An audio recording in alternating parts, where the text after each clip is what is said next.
have been feverishly waiting for this epic journey of a father and son to draw to its conclusion since we commenced the Norse chapter of Kratos in 2018. Now that winter is coming, things are about to heat up.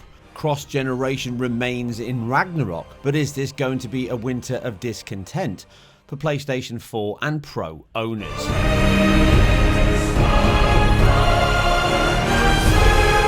With this second serving of the Daddy Simulator upon us, we have a new generation of console entered into the mix. The PlayStation 5 is significantly more powerful than the PS4 and Pro versions of consoles, and the modes and outputs here reflect that, as right from loading, you are asked what mode do you want to enjoy this at. From the highest pixel quality to the latest 120 FPS frame rates, you have some big choices to make. And there are some big leaps over last generation. Starting with the PlayStation 5 first, we have two core modes, Favor Resolution and Favor Performance. There's a third toggle in terms of high frame rate mode, which I'll touch on in a moment. Favor Resolution targets a native 3840 by 2160 at 30 FPS on a 60Hz screen, and this is the clearest, sharpest version to play.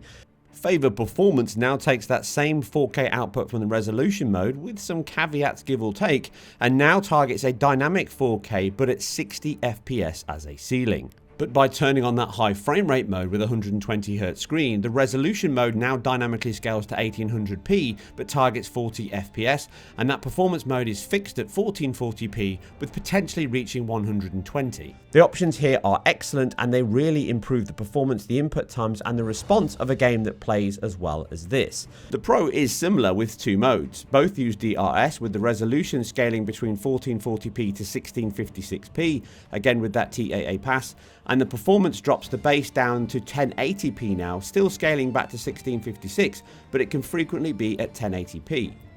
Finally, the PS4 rounds all of these up with the same 1920 by 1080p at 30 FPS, and this gives you many options to play this incredible title. The choice and effort to ensure each platform is utilised stands out, and I'm sure even Kratos himself is impressed, right? No! Nah, he was always a difficult man to please anyway. Let's start with the PlayStation 5 and its performance. Using that 120 FPS 4K quality mode, from the first few hours it manages to deliver on that promise, meaning the 30 FPS is locked if you have a 60Hz screen or choose to turn off that high frame rate mode in the menu. It can have a couple of dips into the high 30s and heavier action, and even on occasion just skips into the next refresh of 33 milliseconds, but as the gap from 25 to 33 milliseconds is only 8, these are all but invisible. The game also supports VRR, and if you do have a VRR screen, it can then boost above 40 FPS, with those small spikes up and down being managed by the VRR display. I noted no issues in this mode, so if you do wish to have the best visual package and performance, this is the mode to choose. For those that don't know and want the highest frame rates, then you can go for that 120 FPS mode, which basically is the performance mode with the cap removed.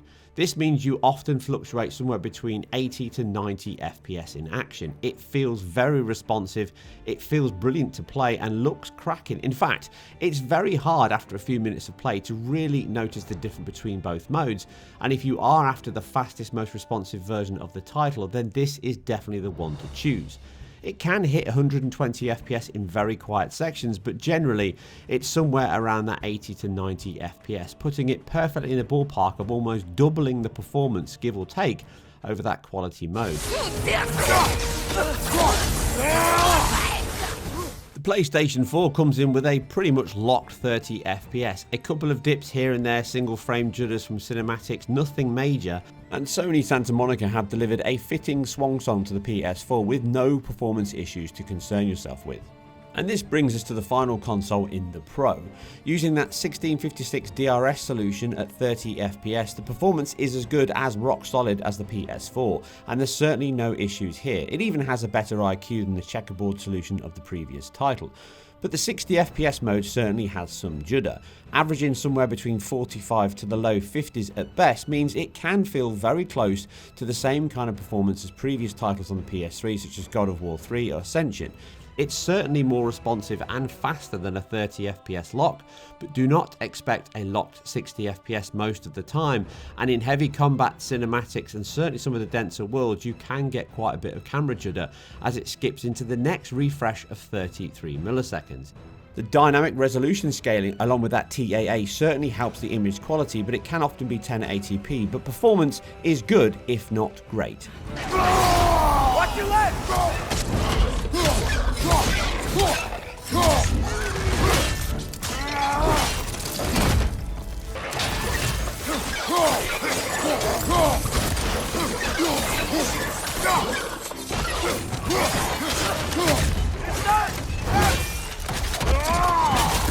The core assets, the character models, materials, exceptional particle and visual effects, animation are all close to identical no matter which platform you continue your journey on.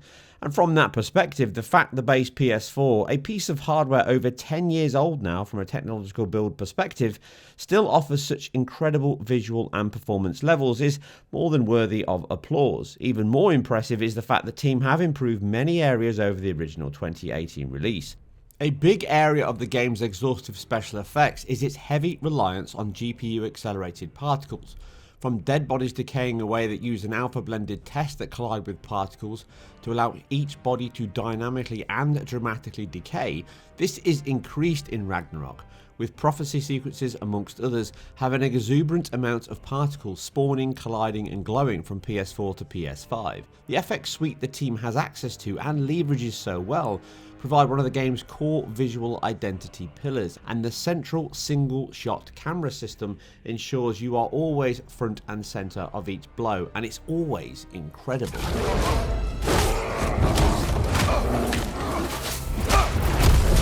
Being a story of gods and monsters, Kratos is a hulking anti-hero with his presence always looming but never overpowering. Again, the team managed that here with his stature being used and abused based on the story and enemies you face. The unique single camera shot system returns and always keeps you in the game, as all gameplay to cinematics are seamless back and forth, with it dynamically shifting in the midst of battle or even when you simply make your way through the world. PBR materials are hyper-realistic again, with strong diffuse base colours mixed with a pro-based lighting system merged with baked elements due to the game's fixed lighting model. This helps aid the team's design focus and the performance levels of the older hardware. To aid the quality and dynamic nature of the gameplay, the engine uses a mixture of shadow maps and then screen space shadows and screen spaced ambient occlusion. You can see the telltale artifacts of these when occluded and disoccluded by foreground objects. They present the same as reflections do in the title, which also use a mixed probe solution in projected cube maps with screen space reflections, with the PS4 and Pro using a lower resolution and ray march than the PlayStation 5. This provides longer and more accurate reflections on PS5, as you can see the shorter cutoff in the reflections. Shadows or AO can still fade out and in on smaller incidental details within the screen, but the quality all helps improve character lighting and grounding within the world, backed up with contact shadows on floors and walls.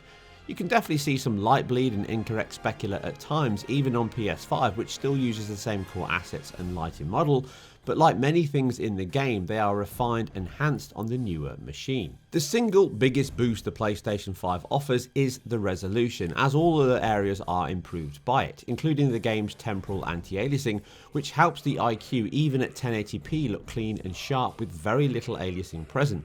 But the PS5 in both mode though offers a crisp and clean image that can even be noticed over the Pro. The solution used in the performance mode on PS5 is better than the Pro solution. Some of that comes from higher assets due to the larger RAM pool that the console offers, plus the AA and sharpening pass may also be slightly tweaked here and certainly better. The other change between the resolution and performance mode on PS5 is the fact that the shadow cascade is further into the distance, ambient occlusion is improved and shadow filtering for contact hardening is now added. In addition, the level of detail is improved with less imposters used off into the distance, higher geometry on objects and increased tessellation. Post putting this video together, we had a chance to chat with the development team and lead rendering programmer Steve McCauley. He explained some of the focus the team had at the start. Scalability is an important part of any modern rendering engine, particularly when you're supporting cross-platform and multiple graphics modes. And this was something confirmed in my analysis, with the newer solution of DRS having a better output than the checkerboard solution of the previous title. He went further, elaborating on the TAA solution in use, which does use an upsampling technique to reconstruct the image back, but on PlayStation 5, he also went into the detail that they use two areas to bolster the image further. One is a machine learning algorithm to resample and upsample the texture details dynamically in the game, and they use a bicubic upsampling and sharpening pass to improve the image when that DRS is in use. And this explains the reason why we're seeing better image quality at times in the performance mode over that flat 4K version on the quality resolution mode. He covered other areas such as improved tessellation, shadows, screen space directional occlusion, and screen space global illumination. We will be covering much more of this in a later video or article, but for now, it was enough to reinforce the fact that this is taking advantage of the PlayStation 5 and even maximising the PS4 and Pro better than the previous title. In summary, God of War Ragnarok is a technical and artistic triumph across all platforms. From PlayStation 4 to PlayStation 5, you lose none of the game's wow factor, from its seamless camera system, responsive and skill-based combat system, and a visual effects suite that impresses at every opportunity. As a cross-generational title at its heart, the PlayStation 5 does little more than boost resolution, performance and input on the DualSense, but that doesn't diminish what is an astounding title for all players.